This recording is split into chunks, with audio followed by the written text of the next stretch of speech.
dans ma tête, là, ils se sont créés eux-mêmes, les médias, cette crise-là. Ah ouais? Je le sais que les médias n'arrêtent pas de dire que les Google de ce monde se sont accaparés 80% des revenus publicitaires des annonceurs. Mais ça, c'est un narratif. Puis pour moi, c'est pas le bon narratif.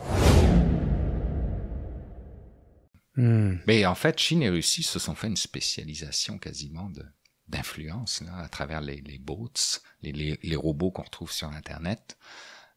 Écoute, ils sont des fermes de robots. Là, c'est des milliers de robots qui t'injectent des vidéos, des textes, des opinions sur les réseaux sociaux. Là, comme ça se peut même pas. En fait, je suis vraiment pas sûr de mes chiffres, mais je pense qu'il y a plus de robots aujourd'hui sur Internet que d'êtres humains. Ah ouais? Donc, il y a beaucoup de contenus générés que tu vas retrouver dans les réseaux sociaux qui sont pas générés par des êtres humains, qui sont générés par des fermes de robots. C'est quoi, ils se créent des faux comptes, puis un paquet de faux comptes, parce que les géants du numérique enferment aussi des faux comptes, parce que c'est leur réputation qui est en jeu, mais ils enferment toujours moins qu'ils s'en créent des nouveaux. Toujours. Ils s'en créent plus qu'ils s'enferment. Exact. Puis ça alimente les réseaux sociaux de à peu près n'importe quoi. Le problème avec ça, puis je sais que tu vas m'en parler fort probablement tantôt, c'est la notion d'intelligence artificielle. Aujourd'hui, l'intelligence artificielle se nourrit de ce qu'il y a sur le web. L'intelligence artificielle a besoin de s'alimenter d'un maximum de données. Elle est très gourmande. C'est quasiment de l'obésité. Infobésité, je pense que c'est comme ça le terme. L'IA a besoin de se nourrir.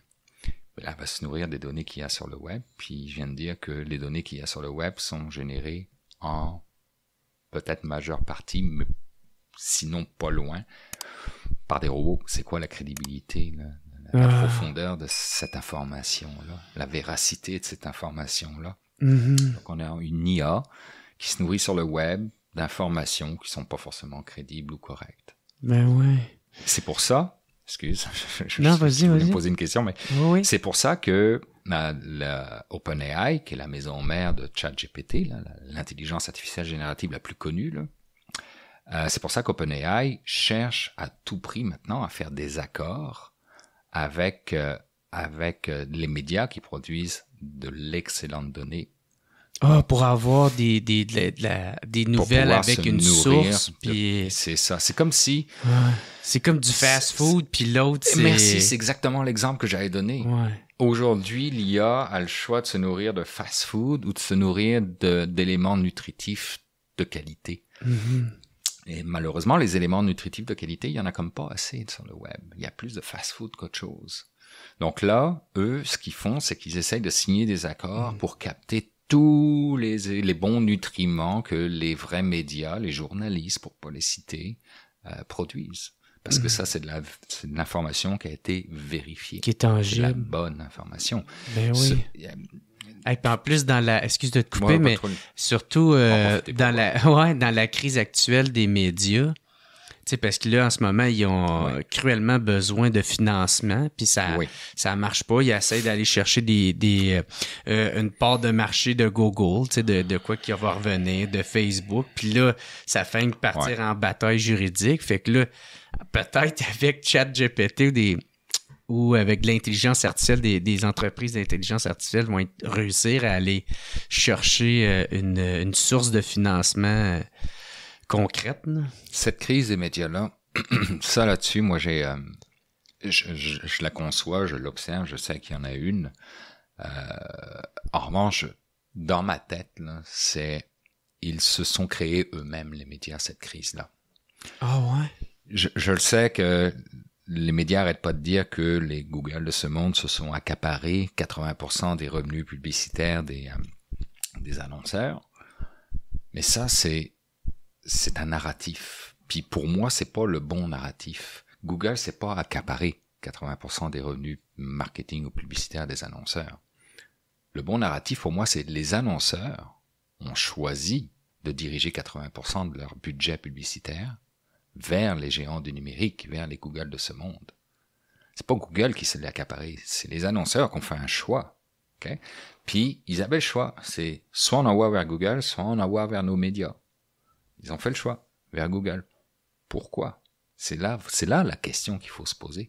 Google ont travaillé extrêmement fort pour que chaque dollar publicitaire investi chez eux rapporte un maximum.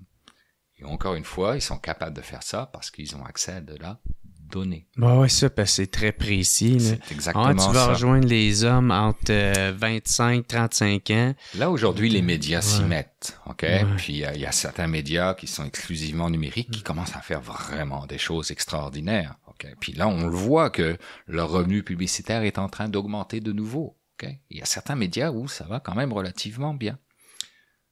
Puis là, Facebook décide que t'as plus le droit d'annoncer sur son mur quand t'es un média.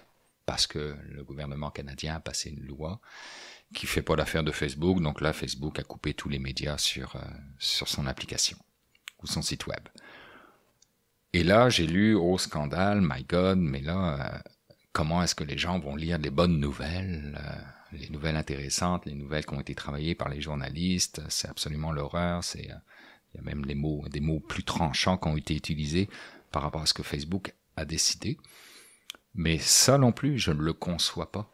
Moi, je suis un lecteur de nouvelles. Je lis énormément, ok? Je lis des études, je lis des nouvelles, des articles, des livres. Je lis, ok? Je passe ma vie à lire. Mais quand je veux lire des nouvelles, je m'en vais pas sur Facebook, c'est pas vrai. Hein? Je m'en vais directement à la source. Je m'en vais pas besoin de les nommer, mais tous les médias québécois, les médias canadiens, les médias américains, les médias français. Puis je lis. Je lis sur leur site web, je lis sur leur application. Je lis directement à la source.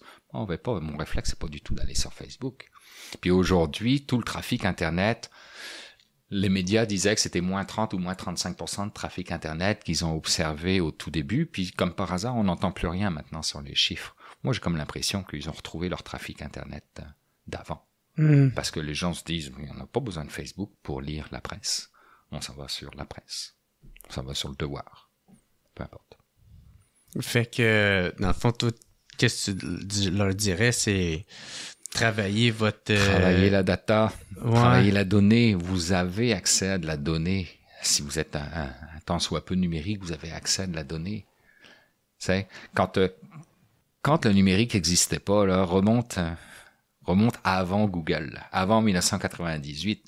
On était tous, ou presque tous, abonnés à des journaux papier, là, qui nous étaient livrés à la maison. Puis dans les journaux papier, il y avait des pubs. Okay?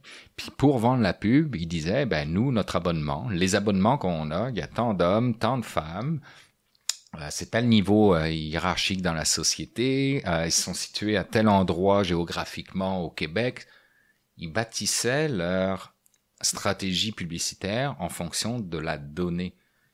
C'est le même principe aujourd'hui, sauf qu'on est capable d'aller beaucoup plus loin grâce à la donnée numérique, parce qu'on sait maintenant quand est-ce que tu lis ton article, combien de temps ça t'a pris pour le lire, est-ce que tu l'as fait en 1 fois, en 2 fois, en 5 fois.